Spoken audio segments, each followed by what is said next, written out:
From business में कल क्या क्या आ रहा था?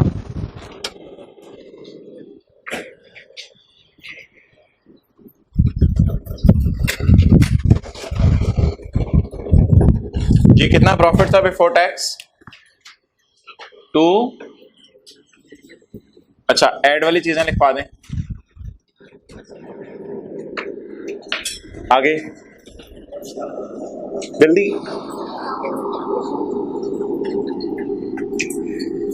जी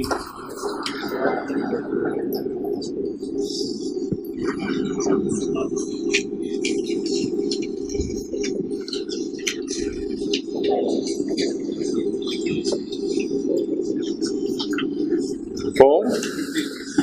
जी जी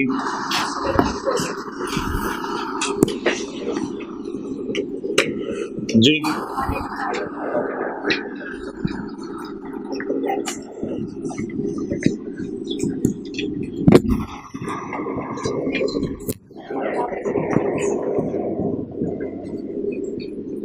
पुअर फैमिलीज।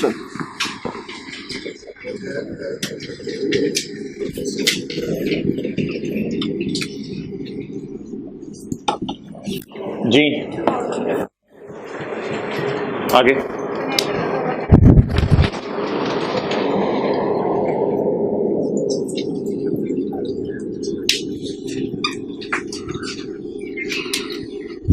भाई ब्लैक मार्कर ला दें।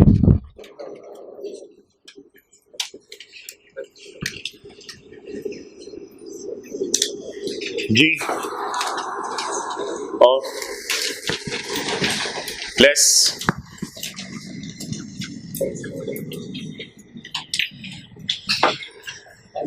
जी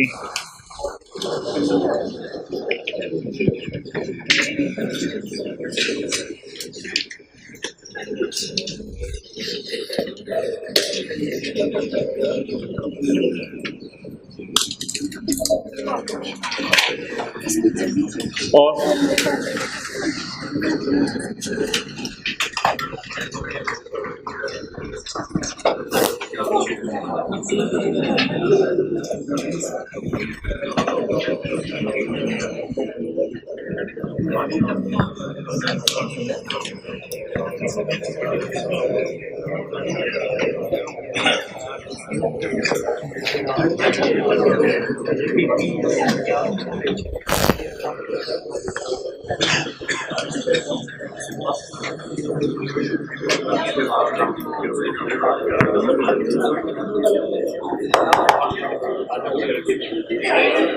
कितना?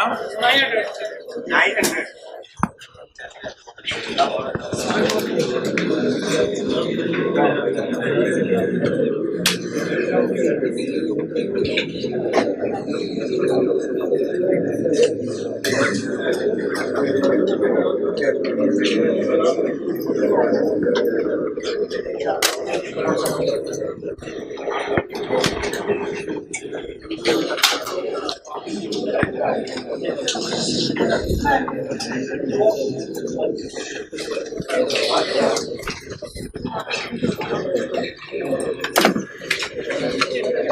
मुझे कतील वाला न्यूमेरिकल ला दो।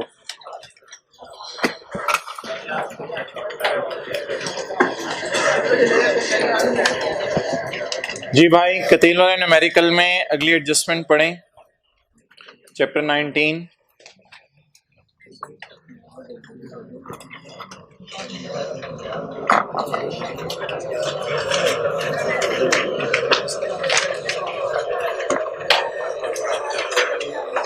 Mr. Katil, a resident individual, Mr. Katil, a resident individual is engaged in the manufacture of various consumer goods। ये हमने सवाल शुरू किया था, इसमें हम एडजस्टमेंट नंबर 3 तक पहुंच गए थे। 4 अभी मैं आपको करा देता हूं, क्लास को पूरा होने दें। रसलान को बुलाएं।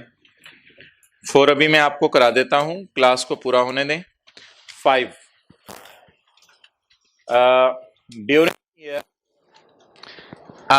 warehouse was constructed। ये कल वाला नोट किया है। During the year a warehouse was constructed।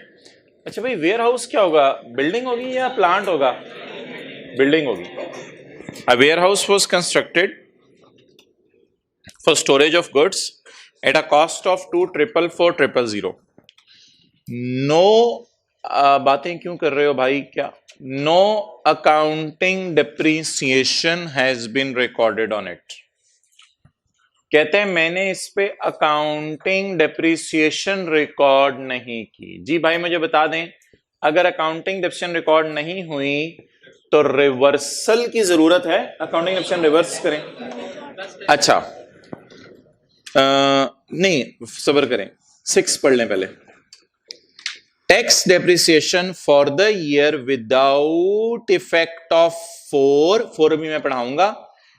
Tax depreciation for the year without effect of 5 is 1560.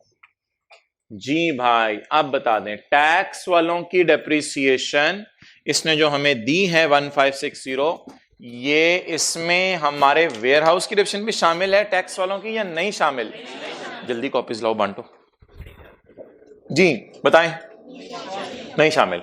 अगर टैक्स वालों की डेप्रिसिएशन वेयरहाउस की शामिल नहीं है तो आप बता दें हम क्या करें. टैक्स डेप्रिसिएशन वेयरहाउस की अलग निकालनी पड़ेगी. अच्छा फिर ये किसकी डेप्रिसिएशन होगी? पॉइंट 6 में भाई वेयरहाउस के अलावा बिजनेस में सैकड़ों एसेट्स होते हैं. Furniture, building, machinery, plant, computer, ये उन सब की डेप्रिसिएशन है. तो वेयरहाउस की डेप्रिसिएशन जो है वो हमें सवाल के अंदर जो है वो नहीं उसने निकाल के दी टैक्स वालों. जी अब मुझे बता दें 1560 किन एसेट्स की डेप्रिसिएशन है? All assets of business except warehouse. Warehouse के अलावा जितने एसेट्स हैं बिजनेस के उन सब की ये डेप्रिसिएशन है. जी टैक्स डेप्रिसिएशन क्या कर दें?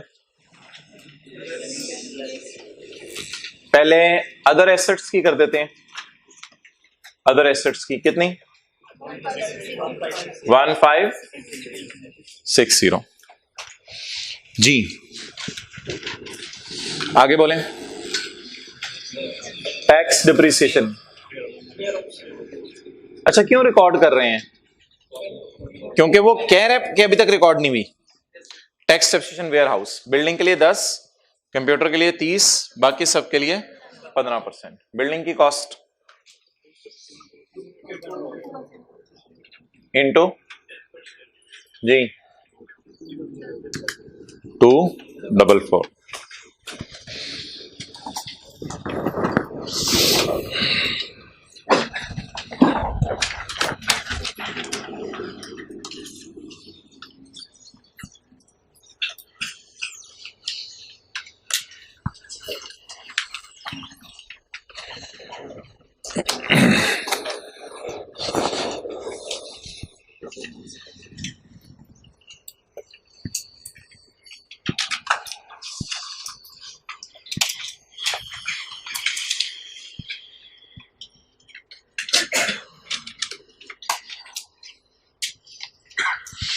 चलें जी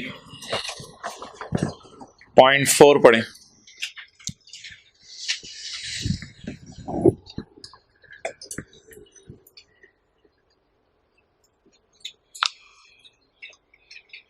अच्छा भाई ये बताएं, अब छोड़ दें, इंपॉर्टेंट डिस्कशन शुरू होने लगी है. ये बताएं जब तक एसेट लीज पर होता है और हम लीज का किराया पे कर रहे होते हैं तो तब तक टैक्स वाले कहते हैं लीज का किराया आपका एक्सपेंस है. अकाउंटिंग वाले कहते हैं नहीं, ये आपका एसेट है, आप इसे डेप्रिशिएट करते रहो और थोड़े थोड़े जो बैंक को पैसे दे रहे हो वो आप लेट पेमेंट पे इंटरेस्ट दे रहे हो तो आप साथ साथ इंटरेस्ट रिकॉर्ड करते हो. तो जब तक लीज रनिंग लीज होती है यानी लीज रहती है तो उस वक्त तक अकाउंटिंग वाले डेप्रिशिएट करते रहते हैं और इंटरेस्ट रिकॉर्ड करते रहते हैं. और अकाउंटिंग वाले अगर डेप्रिशिएट कर रहे हैं तो हर साल डेप्रिशिएट करते करते WDVs भी अकाउंटिंग वालों की कुछ होंगी. अच्छा टैक्स वाले बहरहाल डेप्रिशिएट नहीं कर रहे होते, टैक्स वाले इसको एसेट नहीं मानते. टैक्स वाले कहते हैं कि ये एसेट नहीं है, इसकी बजाय आप क्या पे कर रहे हो? किराया पे कर रहे हो. लेकिन जिस दिन लीज कैंसिल हो जाती है, जिस दिन लीज कैंसिल हो जाती है उस दिन से ऑनवर्ड्स ये बन जाता है ओन्ड एसेट. ठीक है. अब अगर ओन्ड एसेट बन गया तो सवाल ये उठता है, मेरी बात सुनो, सवाल ये उठता है कि एसेट आपने खरीदा कितने में। अब अगर आपने लीज के दौरान लीज कैंसिल करा के एसेट खरीद लिया तो फिर होगा बार्गेन परचेज प्राइस, जो मैंने आपको बताया था, bargain purchase price, that will be the assumed cost. और अगर आपने लीज मैच्योर होने का वेट किया और लीज के एंड पर आपने जो है वो कहा मैं एसेट खरीदता हूं, तो लीज के एंड पे अगर आप एसेट खरीदें तो फिर बार्गेन परचेज प्राइस की बजाय एक फिगर गिवन होती है कि लीज के एंड पे इसकी रेजिडुअल वैल्यू कितनी है, then residual value will be considered as assumed cost. ये हमने किस सेक्शन में पढ़ा था? सेक्शन 76 में। निकालें पेज नंबर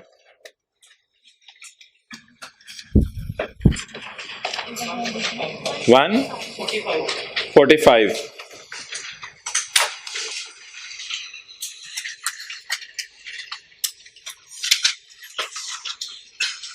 147 पे पढ़ा था भाई,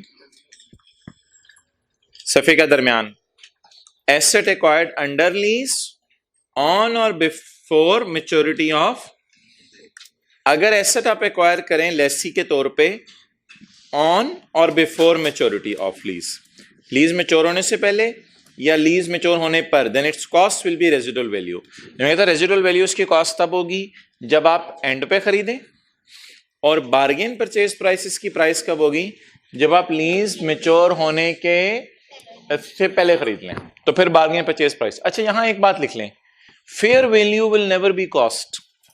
फेयर वैल्यू कभी कॉस्ट नहीं होगी, फेयर वैल्यू कॉस्ट नहीं हो सकती। अब स्टैंडर्ड जहां पे लॉ वाजे गाइडेंस दे दे वहां पे अकल लगानी है या लॉ को फॉलो करना है। अब अगर पेपर में परेशान करने के लिए लीज एसेट को खरीदते वक्त रेजिडुअल वैल्यू भी दे दे, फेयर वैल्यू भी दे दे, तो कौन सी वैल्यू उठानी है, कौन सी वैल्यू इग्नोर करनी है? Fair value. अच्छा जब तक लीज रनिंग लीज है, अकाउंटिंग वाले क्या कर रहे होंगे? डेप्रिसिएशन और टैक्स वाले। जिस दिन लीज एसेट खरीद लिया जाएगा उस दिन से ऑनवर्ड्स अकाउंटिंग वाले और टैक्स वाले इसको ओन्ड एसेट की तरह ट्रीट करेंगे। अकाउंटिंग वाले क्या करना शुरू कर देंगे? डेप्रिशिएट। टैक्स वाले भी क्या करना शुरू कर देंगे? सब खत्म, इंटरेस्ट खत्म, रेंटल खत्म, सब खत्म, नॉर्मल ओन्ड एसेट की तरह बन जाएगा। फिर अकाउंटिंग वाले भी डेप्रिशिएट करेंगे और टैक्स वाले भी। बने जी। पॉइंट 4, ऑन 30 जून 2008, 30 जून 2008 को हमारे साल के आखिरी दिन, ऑन 30 जून 2008, भाई आगे आओ, इस रो में आ जाओ। Leased machinery was transferred to Katil on maturity of lease। आप बता दें इसकी assumed cost क्या होगी, फेयर वैल्यू या रेजिडुअल वैल्यू? अच्छा यहां पे एक छोटी सी उसने बात ऐसी की तंग करने के लिए, जिस वक्त लीज शुरू होती है ना उस वक्त बैंक कहता है यार कोई सिक्योरिटी जमा कराओ, तुमने लीज का किराया दिया नहीं करना, मुझे नहीं लगता। आप सिक्योरिटी जमा करा देते हैं। जब लीज एंड होती है तो आप कहते हैं मैं एसेट खरीदना, भाई आप दोनों को क्या मसला? जब लीज एंड होती है तो आप कहते हैं कि मैं एसेट खरीदना चाहता हूं, तो बैंक कहता है पैसे तुमने देने हैं, वो तुम्हारी सिक्योरिटी मेरे पास पड़ी हुई है, बस ठीक है मैं उसको अपने पास रख लेता हूं। तो क्या जरूरी है कि लीज जब खत्म हो रही हो तो पैसे दे के खरीदें, या कोई पुराने पैसे अगर दिए हुए उन्हें भी इस्तेमाल किया जा सकता है? तो इससे कोई फर्क नहीं पड़ेगा, एसेट की कॉस्ट पे से कोई फर्क नहीं पड़ेगा, ये सिर्फ पैसे देने का तरीका है। पैसे पहले दे दें या बाद में दे दें वो आपकी मर्जी है। तो ऐसी परेशान करने के लिए एक लाइन डाली है इसने, हमें पता चल चुका है what will be the cost of a leased asset. अगर लीज वाला एसेट खरीद लें लीज की मैच्योरिटी पे तो what will be the cost, residual value. On 30 June 2008 lease machinery was transferred to Qateel on maturity of lease. The leasing company was asked, हमने उसे कह दिया, अब खरीद तो ली है, वाज ट्रांसफर्ड, खरीद लिया। The leasing company was asked, leasing company को हमने कहा to adjust the amount of security deposit against the residual value. वो जो सिक्योरिटी जमा कराई हुई थी हमने उसे रेजिडुअल वैल्यू में से एडजस्ट कर लो। यानी सिक्योरिटी हमने कब जमा कराई होगी? जब लीज शुरू हुई होगी, पता नहीं कितने साल पहले, जब लीज शुरू हुई तब सिक्योरिटी जमा कराई होगी। अब हमने बैंक से कहा यार हम खरीदना चाहते हैं, बैंक ने कहा वो तुम्हारे पैसे मेरे पास पड़े हुए हैं, वही बस ठीक है जी, कोई मसला नहीं। अब बता दें what is the residual value.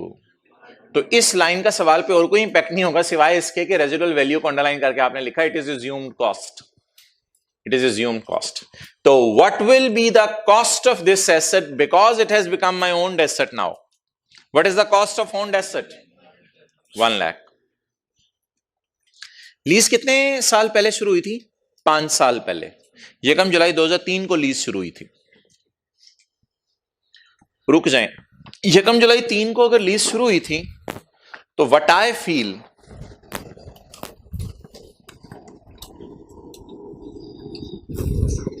मुझे लग रहा है 4 साल बनते हैं। अच्छा, यकम जुलाई 3 यहां आएगा ना, फिर 30 जून 4, 30 जून 5, नहीं ठीक है, 30 जून 7, 6 और 30 जून 7 और 30 जून 8। लीज कहां शुरू हुई थी? अच्छा,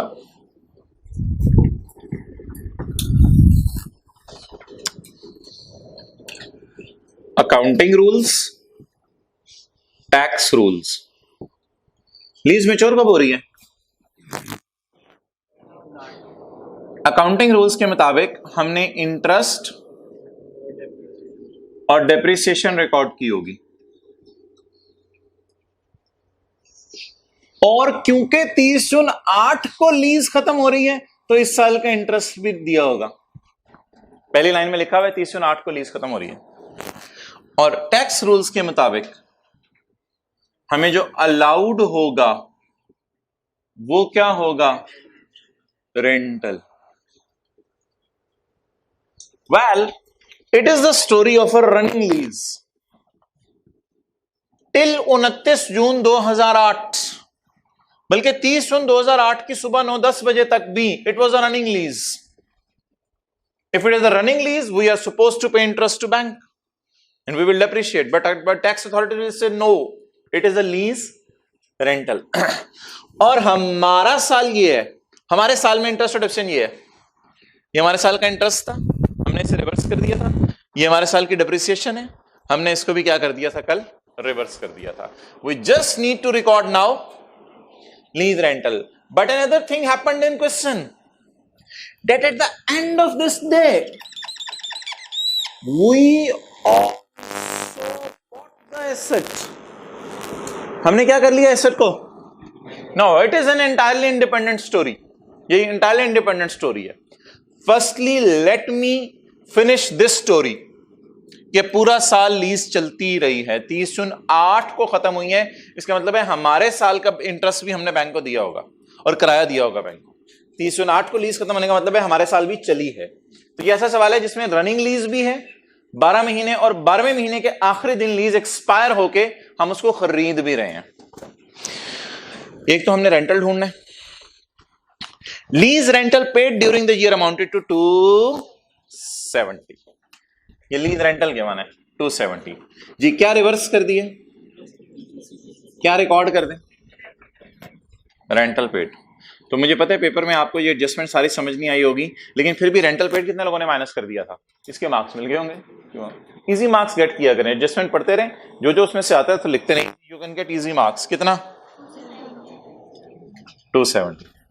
और कितने लोगों ने रेजिडुअल वैल्यू को कॉस्ट लेके कैलकुलेशन की, डेप्रिसिएशन की? एक्सेलेंट, ये भी क्लास में बताया था। अब 2-3 फिगर्स आगे परेशान करने के लिए दे रहा है, पता नहीं क्यों ऐसे सवाल में घुमा रहा है। हमें घूम जामने का घूम गए। On the date of maturity, watch, here, man, here, there. On the date of maturity पे, the accounting WDV and market value was इतने एंड इतने।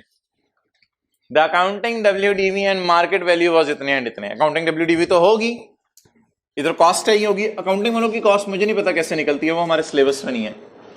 कॉस्ट माइनस डेप्रिसिएशन, यहां अकाउंटिंग WDV कोई ना कोई तो होगी। तो यहां पे परेशान करने के लिए उसने आपको एग्जैक्ट इस डेट को 3 फिगर्स दे दी। अकाउंटिंग WDV बोले 5 9 0 मार्केट वैल्यू 800 रेजिडुअल वैल्यू 1 जी।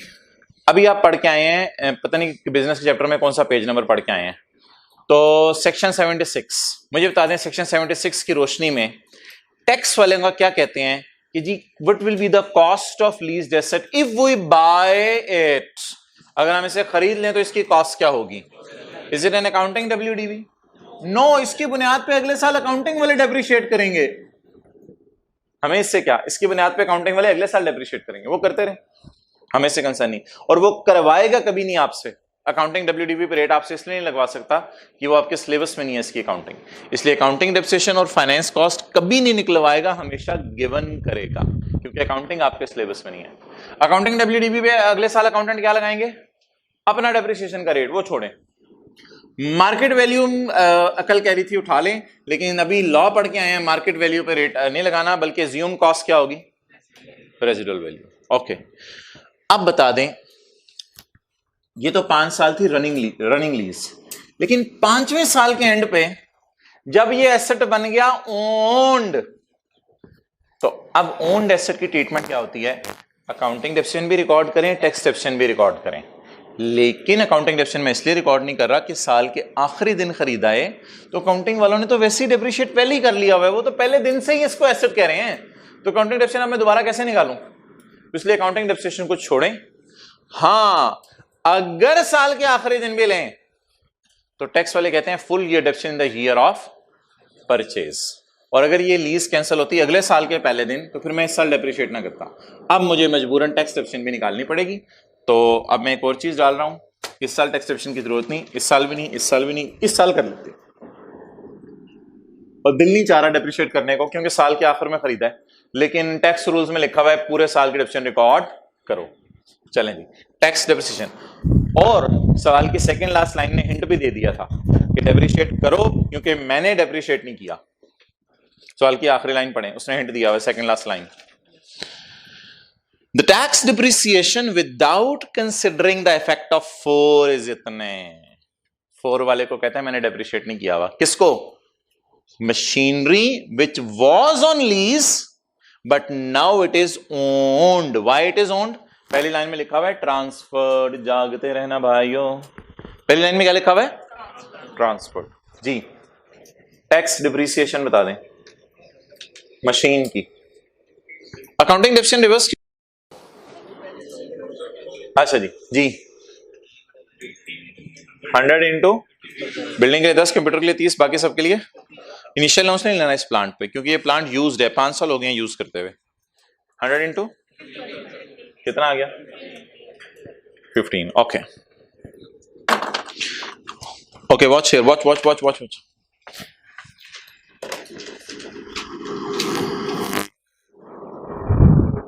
मेरे भाई ये आपको मैंने असरात शो किए हैं रनिंग लीज के, ये कौन सी लीज के असरात हैं, रनिंग लीज के। अच्छा आगे ब्लू मार्कर से मैं आपको शो कर देता हूं असरात, ओन्ड एसेट बन गया, अगर ओन्ड एसेट बन गया तो आप कौन डेप्रिशिएट करना शुरू कर देंगे, टैक्स वाले पे। तो जब तक लीज्ड एसेट है, हमारे साल में दोनों चीजें हैं वैसे लकीली, हमारे साल में साल के एंड तक लीज्ड एसेट रहा, तो इसलिए अकाउंटिंग डेप्रिसिएशन इंटरेस्ट रिवर्स करेंगे, किराया माइनस करेंगे, और साल के एंड पे लीज्ड एसेट से कन्वर्ट हो गया, किसमें कन्वर्ट हो गया, अकाउंटिंग डेप्रिसिएशन की जरूरत नहीं, वो निकल चुकी है, किसकी डेप्रिसिएशन निकाल लें, टैक्स वालों डेप्रिसिएशन निकालना। I hope it's clear now. Income from business बता दें,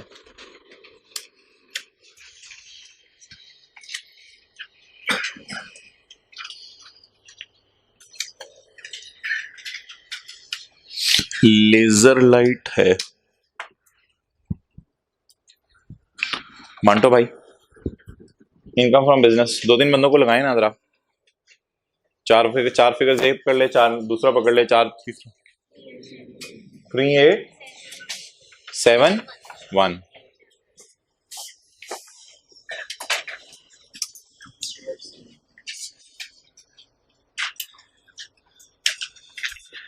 It is my income from business.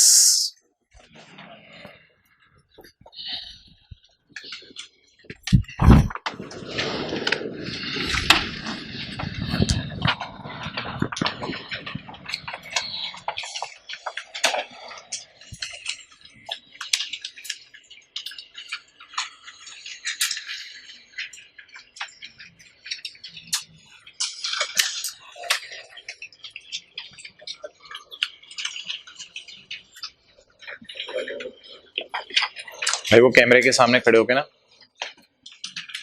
सफ़े की तस्वीर बनवा दो। जी भाई, सफ़ा किसी को ना मिला हो हाथ खड़ा रखें, जरा ऊंची से हाथ खड़ा रखें, टीएस को नजर नहीं आता इस तरह। बस ठीक है, लास्ट रो वालों को नहीं मिला, इनको कहें।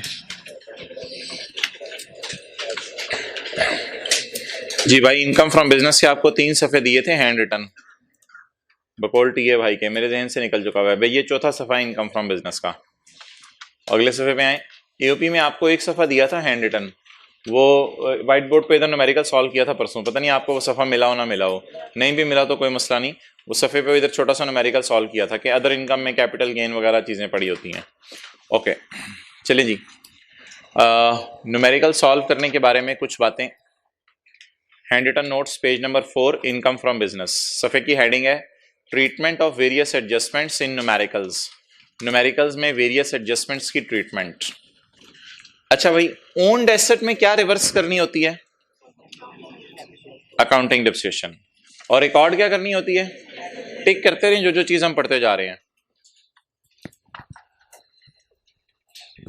जिंदगी में याद रखिएगा, अकाउंटेंट हमेशा उल्टा टिक लगाता है। Be professional and be accountant. Okay चलें जी। पॉइंट 2, ओन्ड, कभी कभी अकाउंटेंट से गलती हो जाती है। Owned asset wrongly recorded in expenses. Owned asset गलती से एक्सपेंसेस में डाल दिया। इधर देखें, कॉस्ट ऑफ लाइसेंस गलती से एक्सपेंसेस में डाल दी थी, क्या करते हैं फिर? रिवर्स करते हैं कॉस्ट, और रिकॉर्ड क्या करते हैं? Tax depreciation. ये किया था कल। Owned asset wrongly recorded in profit and loss, तो क्या करेंगे जी? रिवर्स और लेस। अच्छा, लीज एसेट अगर रनिंग लीज है तो क्या रिवर्स करेंगे? देखें, अकाउंटिंग डेप्रिसिएशन और क्या रिकॉर्ड करेंगे? Lease rent. Lease rental paid record करने वाली चीज लॉ में लिखी होगी। लॉ में सेक्शन 28 में लिखा हुआ था कि लीज रेंटल पेड लेस करना है। लेकिन अगर लीज एसेट एक्वायर हो जाए, acquired by paying bargain purchase price, अगर दौराने लीज और रेजिडुअल वैल्यू, अगर लीज एसेट एक्वायर हो जाए तो फिर तो नॉर्मल ओन्ड है। फिर अकाउंटिंग वाले भी डेप्रिशिएट करेंगे और टैक्स वाले भी। ये देख लें, अकाउंटिंग वालों की डेप्रिसिएशन ये आ रही है क्योंकि एक्वायर हो गया, टैक्स वालों की डेप्रिसिएशन ये आ रही है।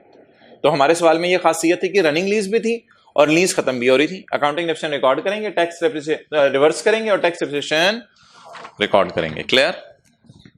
अच्छा जी, डेटर के ऊपर लॉस आया, अगर प्रोविजन फॉर डाउटफुल डेटा तो रिवर्स करेंगे, और अगर एक्चुअल बैड डेट है तो रिकॉर्ड करेंगे। इधर प्रोविजन को रिवर्स करेंगे, इधर एक्चुअल बैड डेट को रिकॉर्ड करेंगे। ये एक सवाल कराना है मैंने आपको, अभी तक ऐसा सवाल नहीं कराया। एक सवाल था उसमें सिर्फ प्रोविजन रिवर्स की थी, लेकिन एक्चुअल बैड डेट रिकॉर्ड करते हैं अगर गिवन हो। वो सवाल में गिवन नहीं थे। अंदाजे को रिवर्स करते हैं, एक्चुअल को रिकॉर्ड करते हैं। जी, सफे के राइट साइड पे आ जाए। Following incomes may be included in accounting profit, ये जो बी कैटेगरी है। Following incomes may be included in, कौन कौन सी इनकम्स अकाउंटिंग प्रॉफिट में पीबीटी में गलती से पड़ी हो सकती हैं? भाई देख रहे हो सफे की तरफ? Dividend income, gain on shares, income from property, income from other source, gain on business की लैंड। बिजनेस की लैंड का गेन इनकम फ्रॉम बिजनेस के चैप्टर में नहीं जाता। ये मैंने आपको बता दिया था, एक दिन सवाल भी कराया था बिजनेस का। बिजनेस की लैंड का गेन जाता है वो जो कैपिटल गेन के चैप्टर में सेपरेट इनकम्स थी ना, ओपन प्लॉट और वहां पे जाता है बिजनेस की लैंड का गेन। नोट, इन सबका क्या करना है पेपर में? All these will be deducted. Watch here, हमारे सवाल में 2 हैं ना, फायदा उठा लेते हैं। All these will be deducted, PBT से इनको फेंके बाहर। All these will be deducted while calculating income from, क्योंकि पीबीटी में पड़ी हुई है, ये इनकम फ्रॉम बिजनेस नहीं है। यहां से करें। अगला काम क्या करें? एंड विल बी रिक्लासिफिकेशन के लिए वेट करें, आज ही करेंगे व्हाइट बोर्ड की उस साइड पे। इनको यहां से बाहर निकाल दिया डिविडेंड कैपिटल गेन को, वहां पे जाके पार्क कर दिया। आपके सामने नजर आ रहा है कैपिटल गेन, ये पार्किंग भी हुई है। ये रिक्लासिफिकेशन तो नजर आ रही है आपको? C, let's see the C. Amounts wrongly included in expenses, ये बात आपने घर में 10 दफा पढ़नी है। अगर ये चीजें एक्सपेंसेस में पड़ी हैं तो इनकी ट्रीटमेंट आपको समझाने लगा हूं, अगर नहीं पड़ी तो फिर छोड़ें। अगर पड़ी हैं ये चीजें एक्सपेंसेस में, ये 8 चीजें, अगर ये 8 चीजें एक्सपेंसेस में पड़ी हैं तो इनका क्या करना है? पहली चीज बोलें, ज़कात गलती से बिजनेस के एक्सपेंसेस में पड़ी है, क्या करें?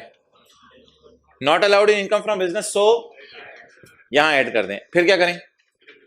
Then it will be deducted as deductible allowance if paid under Zakat and कोशर ऑर्डिनेंस।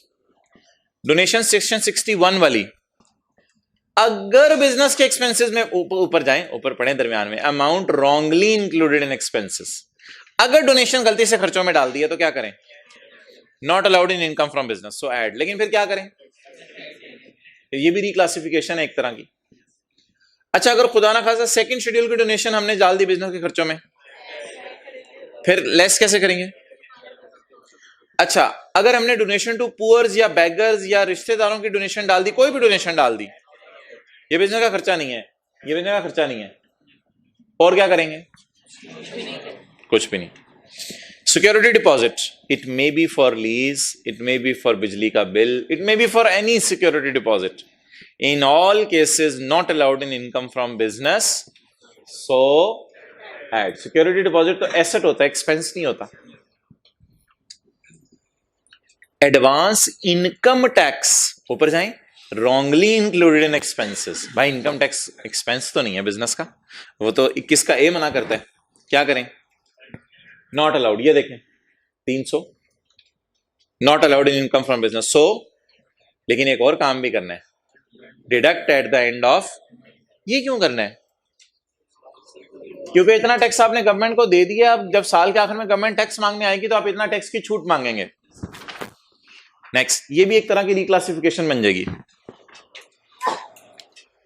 पर्सनल एक्सपेंसेस अगर बिजनेस के खर्चों में डाल दिए, क्या करें? पर्सनल एक्सपेंसेस अगर बिजनेस के खर्चों में डाल दिए, क्या करें? सिर्फ क्या कर दें? Add, no other action. अच्छा, cost of preparing feasibility study, ये भूल गया होगा आपको, these are pre commencement expenses, इनका क्या करें? Not allowed in income from business, so now deduct tax amortization at the rate of. ये इसी तरह की है जिस तरह इंटेंजिबल वगैरह को एसेट में डाल दिया। तो अगर आपने pre commencement expenditure, feasibility study, prototype, model, याद आ रहा है थोड़ा थोड़ा, अगर उनका खर्चा आपने गलती से पूरा उठा के एक्सपेंसेस में डाल दिया तो यहां से रिवर्स मारें, ऐड करें और फौरन लेस कर दें, फौरन लेस कर दें। अच्छा, एक और चीज ऑब्जर्व करें, कुछ रिक्लासिफिकेशंस बिजनेस के फेस पे होती हैं, कुछ बिजनेस के फेस पे नहीं होंगी, यहां से जाके न्यूमेरिकल के फेस पे होंगी रिक्लासिफिकेशन। एक रिक्लासिफिकेशन में आपको बिजनेस के फेस पे बता देता हूं। ये देखें, कॉस्ट ऑफ रेफरेंस ऐड हो रही है, इसकी अमोर्टाइजेशन लेस हो रही है।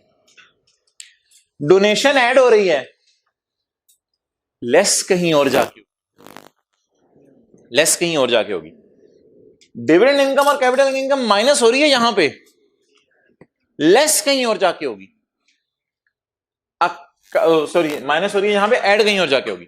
अकाउंटिंग डेप्रिसिएशन और इंटरेस्ट ऐड हो रहा है यहां पे, लेकिन रेंटल बिल मुकाबिल यही माइनस हो रहा है। तो some reclassifications are in the face of income from business and some reclassifications will be, sorry, face नहीं, working of income from business, और कुछ यहां से जाके कहां पे चली जाएंगी? फेस के ऊपर चली जाएंगी। अच्छा, फेस में जो चीजें लेके जानी है वो मुझे टिक करा दे, मुझे भूल ना जाए। फाइन, ऐसे ऐसे करते रहें, सारे 100 बंदे ऐसे ऐसे करें।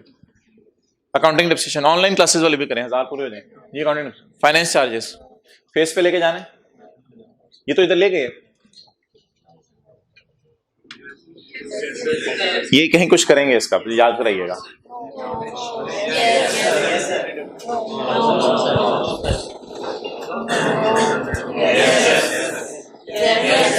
इसको लेके जाएं,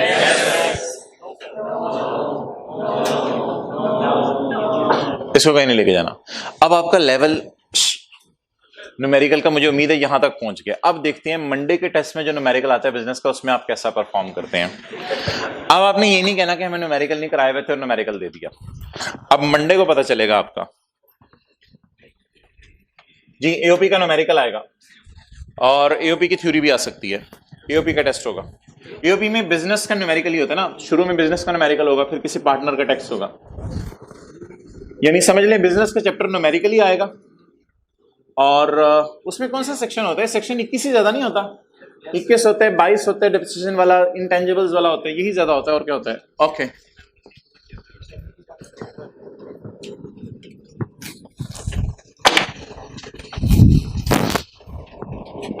चलें जी, let's come on FACE। Income from business, income from capital gain, income from business 3871। जी भाई टोटल इनकम बता दें, तोतला बोलने वाले जल्दी से, आप तो नहीं तोतला बोलते। 4771। जी भाई अच्छा, अब करना क्या होता है, जब पूरा सवाल खत्म हो जाए ना, फिर न्यूमेरिकल का फॉर्मेट खोल लेना होता है। न्यूमेरिकल का फॉर्मेट फिर गाइड करता है, फिर कोई चीज भूले ना, इसका तरीका है न्यूमेरिकल का फॉर्मेट खोल लें।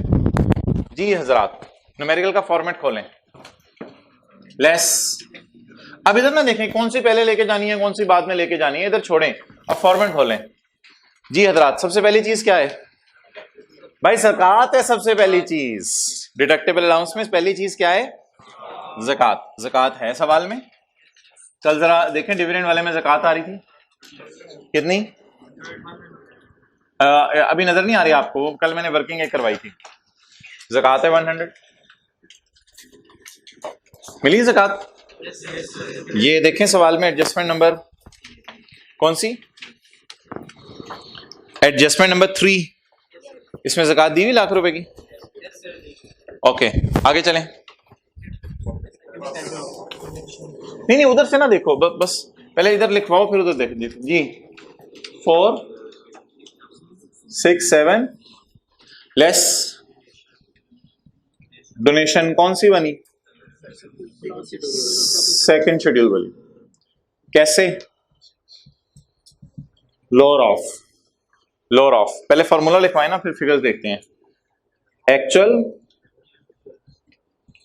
और 30% of 4671। Ji actual donation,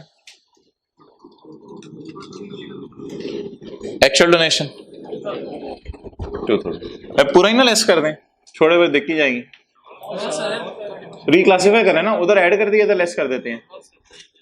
business का खर्चा तो नहीं है, लेकिन टोटल इनकम में से तो माइनस करने की इजाजत है ना, लेकिन पूरा नहीं माइनस हो सकता। 2000 जी, दोनों में से लोअर।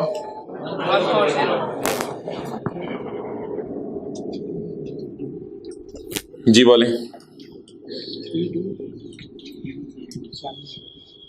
टैक्सेबल इनकम 3 to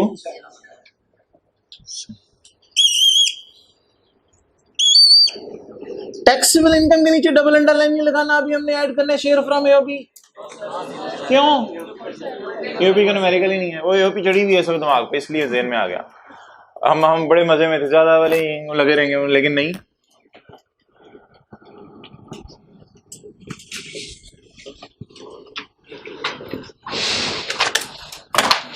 ये जुमेरात और जुमा आपको याद रहेगा, आपका न्यूमेरिकल कहां आसमानों पे पहुंच गया था और आप अभी जमीन। अच्छा जी, आप बताएं टैक्स लाइबिलिटीज में नॉर्मल टैक्स रिजीम की लाइबिलिटीज निकालनी है। टैक्स ग्रॉस एनटीआर, ग्रॉस क्यों, टैक्स क्रेडिट माइनस नहीं हुए। एनटीआर क्यों, क्योंकि अभी तक salary, business, capital gain, other source को टच किया और किसी इनकम को टच नहीं किया। Tax gross NTR. अच्छा याद रखना, सवाल की रिक्वायरमेंट पढ़नी है दोबारा क्लास के एंड पे। टैक्स ग्रॉस एनटीआर, फॉर्मेट खोला हुआ है आपने। अच्छा एक उंगली आपकी फॉर्मेट पे है, एक उंगली आपकी जो है वो है क्या कहते हैं कतील वाले न्यूमेरिकल पे, और तीसरी उंगली आपकी है चैप्टर 4 में पहुंची हुई रेट खोले हुए। जी रेट लगवाएं भाई, ये 3270000 है, इसको ढूंढे। 370 प्लस 25% ऑफ। इससे अच्छा न्यूमेरिकल आईकेप में कभी नहीं आया, ये जो न्यूमेरिकल था इससे अच्छा कभी नहीं आया। इनटू 270,000। इस अटेम्प्ट वाले जो है अगलों के लिए सबक बन गए। अच्छा जी 43, आपके पास कैलकुलेटर है ना? ठीक है, वो मैंने लेके दिया, दे दें भाई को। 443 जी। हजरत फरमाएं, कोई चैरिटी वगैरह दी हो, नॉन प्रॉफिट ऑर्गेनाइजेशन को, गवर्नमेंट के इदारे को कुछ चैरिटी वगैरह दी हो, उसका टैक्स टुक्स कोई माफ कर दें कोई। ये तो पुअर फैमिलीज को दिए हैं, कंडीशंस पूरी नहीं हो रही। अच्छा कोई शेयर शुअर खरीदे हो इसने नई कंपनी के।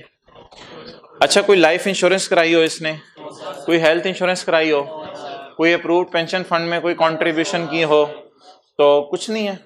ओहो, चलें ठीक है, आगे चलें फिर। टैक्स क्रेडिट्स, अच्छा foreign tax credit, foreign income को इसने कमाई हो। अच्छा फिर फॉरेन टैक्स, फिर टैक्स क्रेडिट तो है ही नहीं इसके। अब क्या करें फिर, आगे क्या लिखा हुआ है? Add tax on. अच्छा कोई प्रॉपर्टी इनकम कमाई हो इसने। अच्छा कोई पब्लिक लिस्टेड कंपनी के शेयर वगैरह बेचे हो। अच्छा कोई ओपन प्लॉट बेचा हो, वो भी फारिग होगी। हाँ तो मजे हैं यार, हम तो इंजॉय कर रहे हैं, सोच और इंजॉय। अच्छा जी आगे क्या करना है? Add tax on final income, वो कर लेते हैं। अब फिर वो एग्जामिनर को इंप्रेस नहीं करना। Less foreign tax credit, less section 61 to 63, add income from property, separate block, disposal. हुण 10 एग्जामिनर अगला की है। सर पेपर में इसमें टाइम नहीं बचा था, पता नहीं न्यूमेरिकल भी सारा टाइम लग गया मेरा।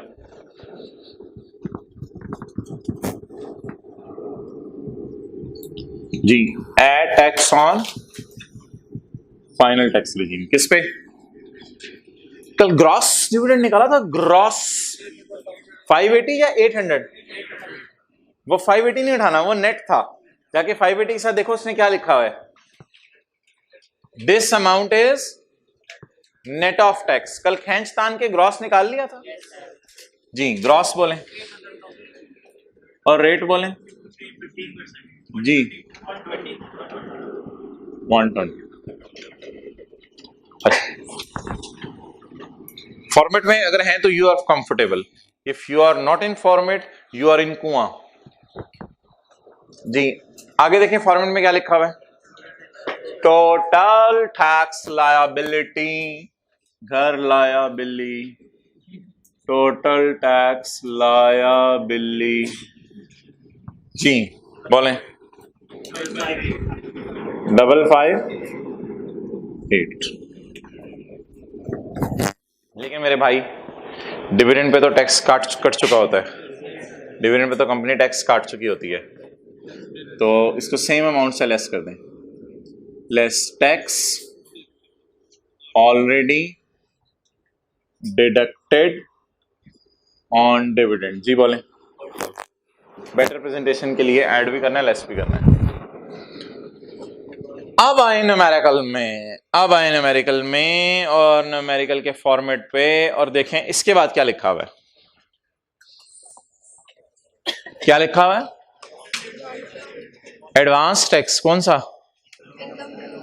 इनकम फ्रॉम बिजनेस का एडवांस टैक्स। नहीं वो सैलरी वाला भी नहीं, इसके बाद तो मेरे ख्याल से सैलरी वाला लिखा हुआ है, तो सैलरी वाला तो टैक्स कोई है नहीं। आगे क्या लिखा हुआ है? Advance tax on income from business. भाई अगर बिजनेस पे कभी कोई जिंदगी में आपने टैक्स जमा करा दिया गलती से एडवांस में, तो इसको भी टैक्स क्रेडिट कहते हैं। वैसे मान जाए इसको भी टैक्स क्रेडिट ही कहते हैं, ये भी टैक्स माफ होता है, इतना टैक्स आपको माफ कर देंगे। इसका फॉर्मूला कोई नहीं होता, पूरी अमाउंट माइनस होती है। बताएं कोई एडवांस में टैक्स जमा कराया हुआ था?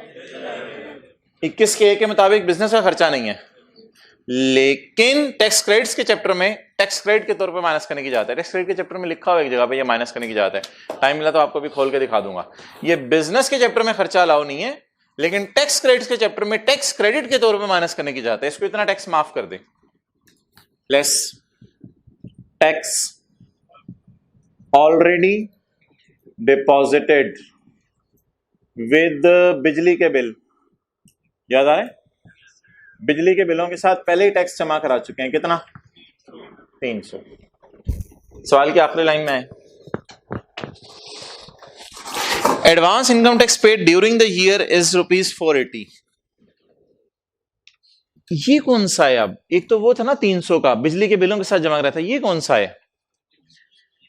ये सुन लें, गवर्नमेंट के पास कई तरीके हैं बिजनेसमैन से टैक्स लेने के। एक तरीका ये है कि बिजली के बिल में टैक्स डाल के भेज दें, ये मैंने कल बताया था। एक और तरीका भी है, गवर्नमेंट के बंदे ना साल के दौरान आते हैं, बंदे लेके, दिसंबर, जनवरी, फरवरी में, मार्च में। जून आ गया नहीं आया जी, ईद आ गई है, हाँ रश लगा हुआ दुकान पे, थोड़ा टैक्स ही दे दो, गवर्नमेंट को पैसे चाहिए। तो गवर्नमेंट के बंदे साल के दौरान आके जबरदस्ती टैक्स लेके चले जाते हैं। ये वो टैक्स होता है advance tax paid during the year. ठीक है, तो लिख लें, ये गवर्नमेंट के बंदे खुद लेके जाते हैं टैक्स, ये गवर्नमेंट के बंदे खुद टैक्स लेके जाते हैं। अच्छा, ये तो एक्सपेंसेस में पड़ा हुआ है ना, इसको ऐड भी कर देते हैं, फिर यहां लेस कर देंगे।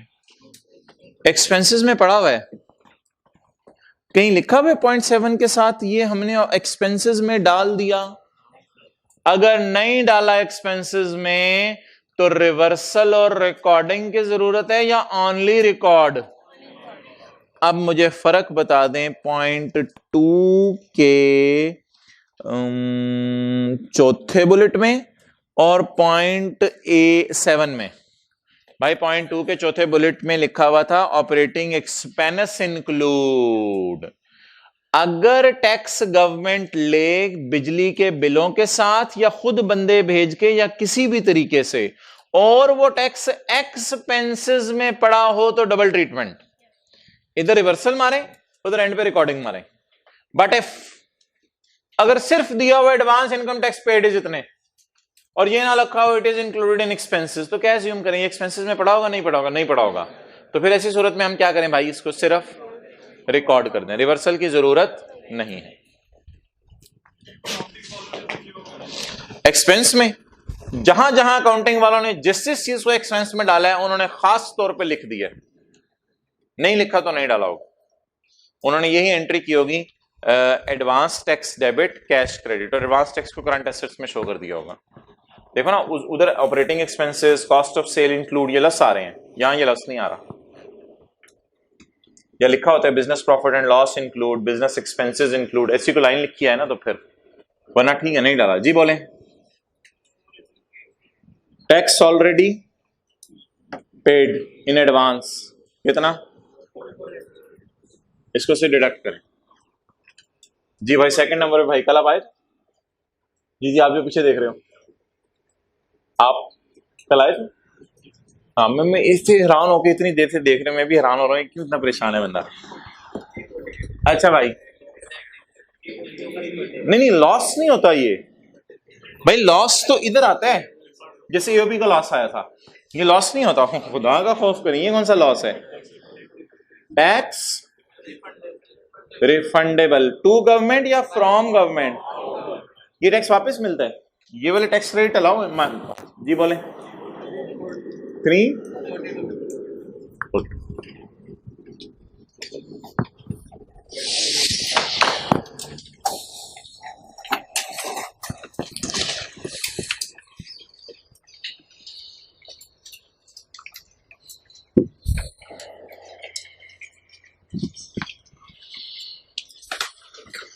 भाई वाटर ये लो ले जाओ।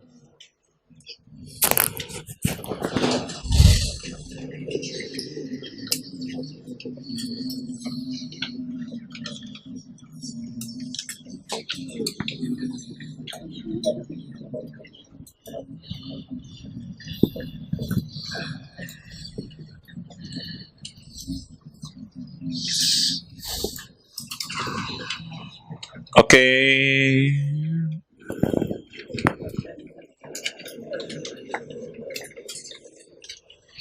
जी भाई, पढ़ें सवाल की रिक्वायरमेंट, पढ़ के जिंदगी गुजर गई आपकी। पढ़ें रिक्वायर्ड, अभी बड़ा पढ़ना है आपने जिंदगी में, भी आप बच्चे हैं, हम भी आपकी उम्र से हैं, अभी भी पढ़ें। Okay, required under the provisions of income tax ordinance दो, बस मैट्रिक कर लो, आगे मजे कर लो, कहते थे। Under the provisions of income tax ordinance 2001 अब आपने अगली नस्लों को ऐसी बात नहीं करनी सच बताने। Under the provisions of income tax ordinance 2001 and rules made there under, compute the total income. जी भाई टोटल इनकम ढूंढे जी, टोटल इनकम। दूसरी रिक्वायरमेंट पढ़े, टैक्सेबल इनकम जी,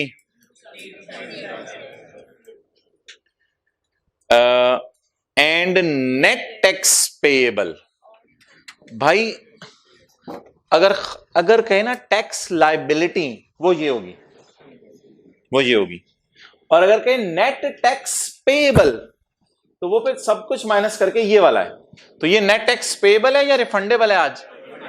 तो ये वाली फिगर नेट टैक्स पेएबल के अंडरलाइन करके लिखें -342, या रिफंडेबल के ऊपर लिख लें 342। ये कितने को आज फायदा हुआ? बहुत। रिक्लासिफिकेशन समझ आई हैं, ये समझ आया कौन सी चीजें ऐड करनी है, कौन सी चीजें लेस करनी है।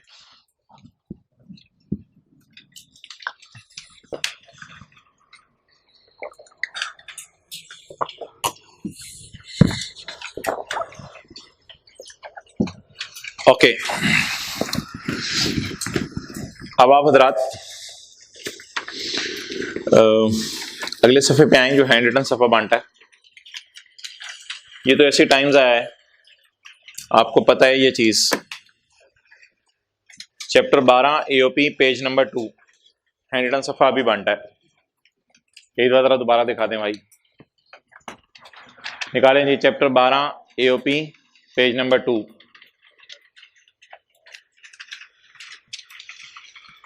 Mr. Umar is doing his own business of selling shoes. Umar का अपना कारोबार है जूते बेचने का। He is a partner in 2 firms. ये 2 फर्म्स में पार्टनर है। फर्म ABC पंखे बेचती है जहां उमर का हिस्सा 60% है, और फर्म XYZ बिस्किट बेचती है जहां उमर का हिस्सा 30% है। सफे के एंड पे आए। फर्म ABC की टैक्सेबल इनकम मैंने अपनी तरफ से निकाल ली है, अज्यूम की है कितनी? 50। फर्म ABC का टैक्स एक वर्किंग होगी नीचे, शेयर फ्रॉम AOP। बचा कितना मेंबर्स को बांटने के लिए? 45। 45 का कितने % उमर को जाना है? सफे के समझ आ रही है बात? कोई नहीं समझ आ रही क्या हो रहा है? अच्छा, उमर के लिए 27 बचा जी। राइट साइड पे आ जाए सफे के। मैंने अज्यूम किया फर्म XYZ को क्या आया है, बिस्किट जो बेच रही है उसे नुकसान आया है 70 का, तो इसका टैक्स। मैंने आपको कहा था ये कैलकुलेशन ही नहीं करनी। सुहेल खालिद काजी यहां लिख सकते हैं आप, सुहेल खालिद काजी 402-500 आया था, ये कैलकुलेशन ही नहीं करनी। अभी TS से गलती होने लगी थी, वो इसको काट के साफ करने लगा था ब्लैंको से। वो कहता है ये नहीं, इसको करके दिखाना है आपको, और फिर नहीं, आपने पेपर में नहीं करना। आप बता दें इसका न्यूमेरिकल कैसे सॉल्व होगा उमर का। अब आ जाएं ऊपर, उमर का न्यूमेरिकल कैसे सॉल्व होगा।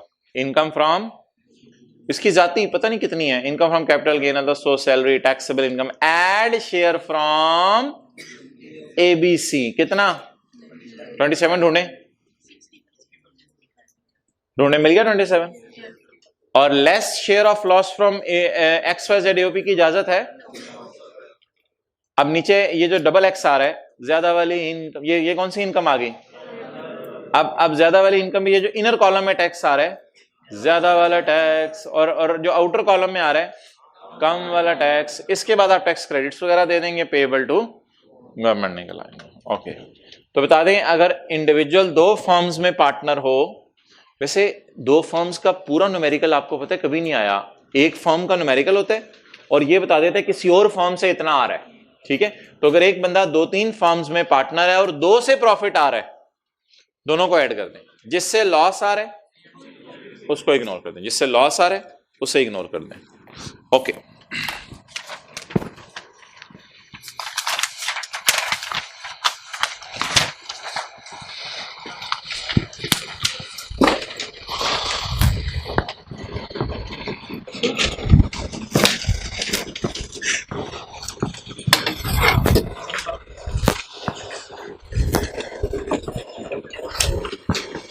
भाई ये इनकम फ्रॉम बिजनेस का पेज नंबर बनाओ अगला।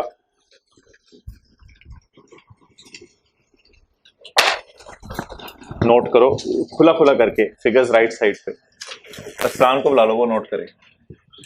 अच्छा भाई, एक क्वेश्चन मैं आपके सामने लिख रहा हूं, एक क्वेश्चन आपके सामने लिख रहा हूं। सेल 70, लेस खर्चे, कॉस्ट ऑफ सेल छोड़ें, सर्विस ऑर्गेनाइजेशन है, लेस खर्चे, repair, fine to government, interest, leased asset, accounting depreciation, leased asset, accounting depreciation, owned assets. Clear? Okay. Add income from capital gain, sober, repair 3, 7, 4, 9. I'm driving the car. Let me. Accounting depreciation 12, income capital gain 3. भाई मुझे other information आप बताएं क्या क्या चाहिए, तो उसके बगैर सवाल सॉल्व नहीं हो सकता। अदर इंफॉर्मेशन बताएं क्या क्या चाहिए। कुछ नहीं चाहिए, कुछ नहीं चाहिए। टैक्स डिडक्शन कहां से चाहिए? I will kill you. क्या चाहिए? रनिंग लीज है ना, तो क्या चाहिए? अदर इंफॉर्मेशन में कितनी चीजें लिख दूं? 2। ओ आई। अच्छा जी, अच्छा जी। अब अदर इंफॉर्मेशन में एक चीज क्या लिखूं? लीज रेंटल, और दूसरी टैक्स डिप्रीसिएशन। 13 ऐसी फिगर जो यहां पे यूज ना हुई हो। 5, 9 ये देख। अच्छा जी, मुझे बताएं प्रॉफिट कितना है? 41। मुझे बताएं कि न्यूमेरिकल सेल से चल के भी स्टार्ट हो सकता है, सेल से चल के भी। अच्छा पहले तो यहां से चले ना, यहां से चल के मुझे टैक्सेबल इनकम निकाल दें 1 मिनट में, फिर सेल से मैं आपको टाइम दूंगा 5 मिनट। सेल से चल के ट्राई करना है। पहले पुराना काम करें यार, टैक्सेबल इनकम निकालें, जल्दी करें। सवाल नोट ना करें, सवाल अभी कॉपी होके आ जाएगा। सवाल नोट ना करें, रजिस्टर सॉल्यूशन नोट करें रजिस्टर पे, कैलकुलेटर पे नहीं। ये सफा सामने रख लें। क्या रिवर्स करना है, क्या रिकॉर्ड करना है, वैसे तो पता है आपको क्या मुश्किल क्या है। न्यूमेरिकल सॉल्व करने का एक और तरीका,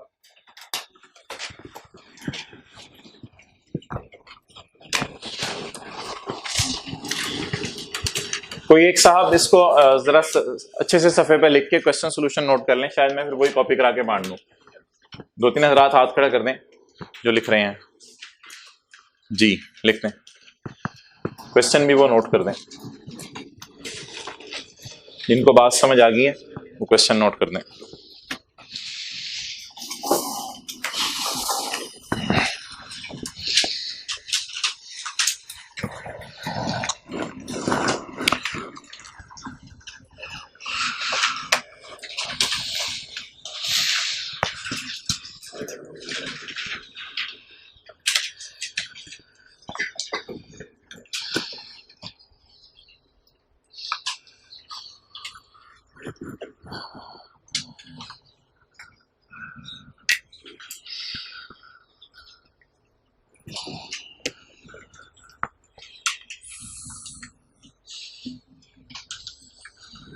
भाई परेशान क्यों हो रहे हैं? क्या अकाउंटिंग डेप्रिसिएशन नहीं है? Accounting depreciation profit and loss में अकाउंटिंग डेप्रिसिएशन आती है, ये पूरा लिखना है, एब्रीविएशन है लिखना, अकाउंटिंग डेप्रिसिएशन। भाई परेशान क्यों हो रहे हैं यार, क्या कर रहे हैं? 70 को पकड़ें, कुछ नहीं करना। 41 से शुरू करें, बस जल्दी करें। 41 से शुरू करें। इनकम फ्रॉम बिजनेस अलग निकालें, कैपिटल गेन इनकम अलग निकालें, दोनों अलग नजर आए एग्जामिनर को। टैक्सेबल इनकम बता दें कितनी है। जी भाई टैक्सेबल इनकम कितनी आ गई है? 40 टैक्सेबल इनकम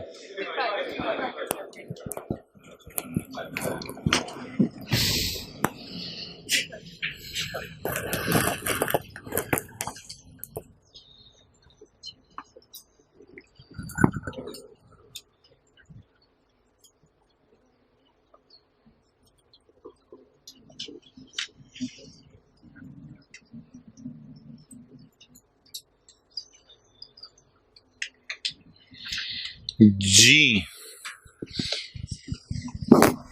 जिन्हें रात ने इस तरह कर ली है वो इधर अटेंटिव होके पहले सॉल्यूशन देख लें। दो तरीके हैं सॉल्व करने के, एक ये तरीका पुराना तरीका हमारा। पहले मैं हेडिंग दूं इनकम फ्रॉम बिजनेस। जी what is my net profit? Profit तक पहुंचते हुए रिपेयर माइनस हो चुकी है। अच्छा टैक्स वाले क्या कहेंगे? खैर है, खैर है। प्रॉफिट तक पहुंचते हुए फाइन माइनस हो चुका है। टैक्स वाले क्या कहेंगे? रिवर्स कर दो। अच्छा प्रॉफिट तक पहुंचते हुए इंटरेस्ट और अकाउंटिंग डिप्रिसिएशन माइनस हो चुकी है। समझ आ गई बात? टैक्स वाले क्या कहेंगे? वो सफा आपके सामने है ना। अकाउंटिंग डिप्रिसिएशन और इंटरेस्ट को record, lease rental, tax depreciation. ये लीज एसेट की बात कर रहा हूं। अकाउंटिंग डिप्रिसिएशन और इंटरेस्ट को रिवर्स और लीज रेंटल को रिकॉर्ड। आगे चलेंगे।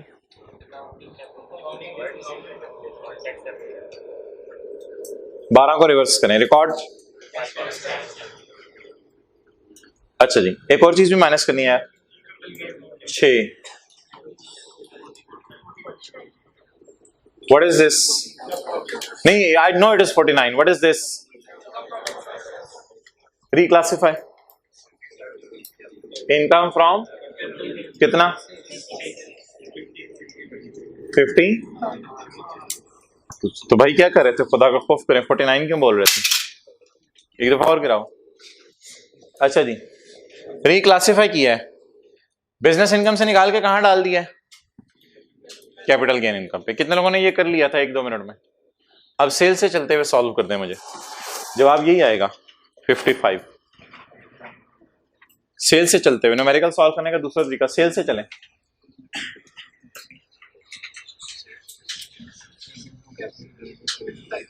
नहीं नहीं वो तो सवाल में लिखा नहीं हुआ ना, होल्डिंग पीरियड छोड़े पड़े। और ठीक है कर लें, इस वक्त इस कॉन्सेप्ट पे रहें इधर। जी सेल से चलें भाई। थोड़ा सा मैं करा देता हूं, थोड़ा सा मैं करा देता हूं, थोड़ा सा मैं करा देता हूं।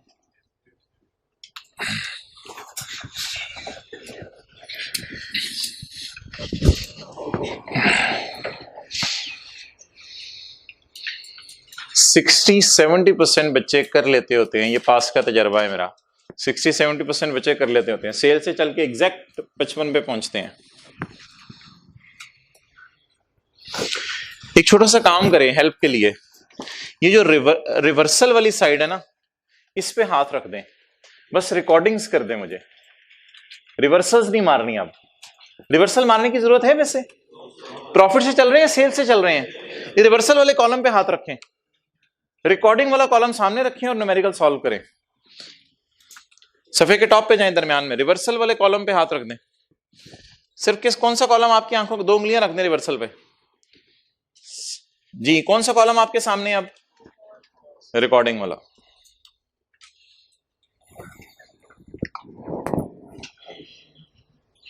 हाथ खड़े करते रहे, जवाब आता रहे तो। वो तरीका है, 25-30 ने हाथ खड़े कर दिए।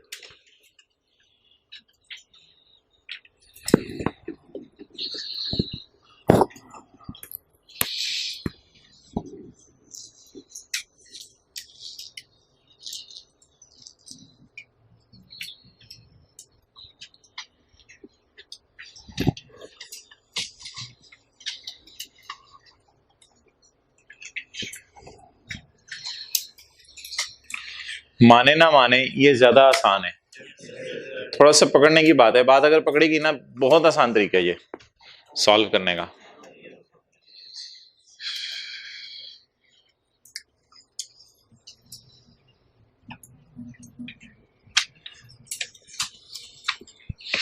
जी भाई, सेल से चलेंगे। पहला सवाल, टैक्स वाले सेल को सेल मानते हैं? चले, मैंने लिख लिया। टैक्स वाले रिपेयर को रिपेयर मानते हैं? ठीक, मैंने लिख लिया। टैक्स वाले फाइन को एक्सपेंस मानते हैं? चलिए छोड़ें, बस प्रॉफिट एंड लॉस बन रहे हैं ना। टैक्स वाले कह रहे हैं प्रॉफिट एंड लॉस पूरा बना के दिखा दो। ये क्या करते हो, हमें समझ नहीं आती, बहुत मुश्किल काम है, बहुत मुश्किल काम है। ये कहते हैं सादा सादा काम करो, फाइन हमने नहीं माइनस करने देना। चलो आगे। टैक्स वाले कहते हैं नहीं नहीं, ये इंटरेस्ट नहीं, ये नहीं खर्चा, ये भी नहीं खर्चा, ये भी नहीं खर्चा। हाँ ठीक है, ये क्या है, इनकम है, 6 कैपिटल गेन इनकम। टैक्स वाले कह रहे हैं यार अकाउंटिंग डेफिनेशन हमें नहीं पसंद, अकाउंटिंग डेफिनेशन हमें लीज वाली भी नहीं पसंद, हमें इंटरेस्ट भी नहीं पसंद, हमें फाइन भी नहीं पसंद। तो पसंद की है, हमें रिपेयर पसंद है। हेलो, अच्छा टैक्स वाले कह रहे हैं यार वो तुमने लीज पे एसेट लिया हुआ था। हाँ हाँ यार, किराया बताओ, किराया माइनस कर लो। तो बैग बंद कर लिया तूने, चल ठीक है। रेंटल कितना? अच्छा वो तुम्हारे एसेट्स थे ओन्ड वाले, उनका क्या किया तुमने? वो जी हम, मैंने तो अपनी डेफिनेशन नहीं, हमारे वाले डेफिनेशन निकाल लो। क्या?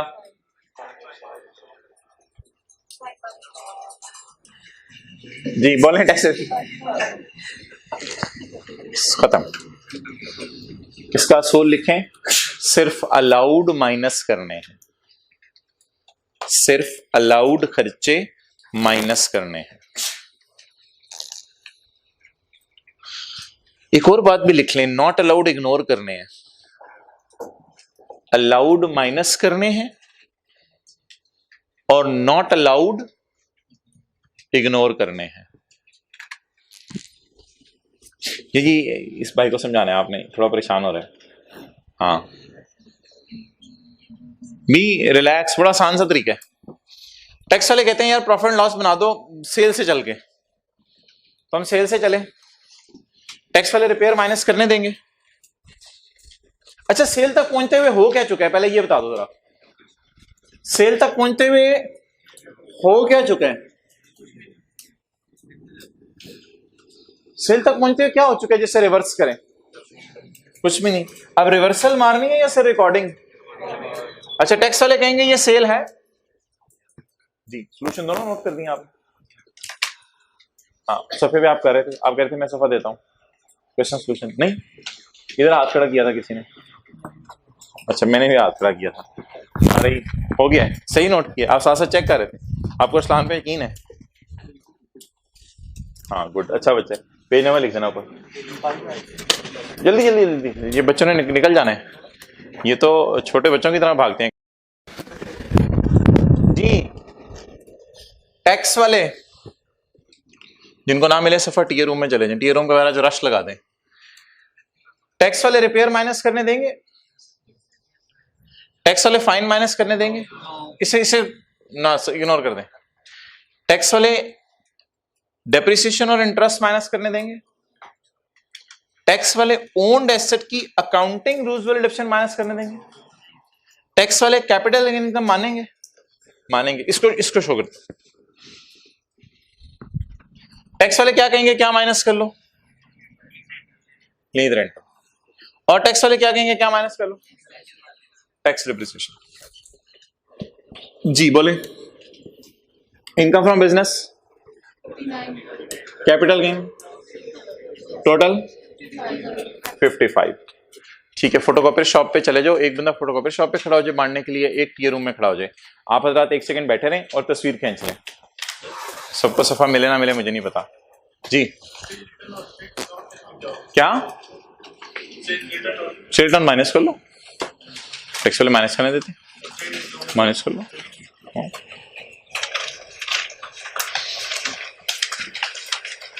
जाओ जाओ जाओ, सही होगा।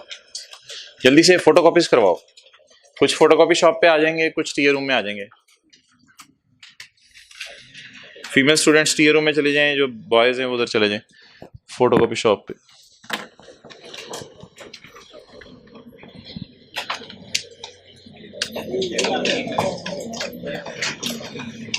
ठीक है जी, ऑनलाइन क्लास वाले भी इधर आके तस्वीर ले सकते हैं। ओवर।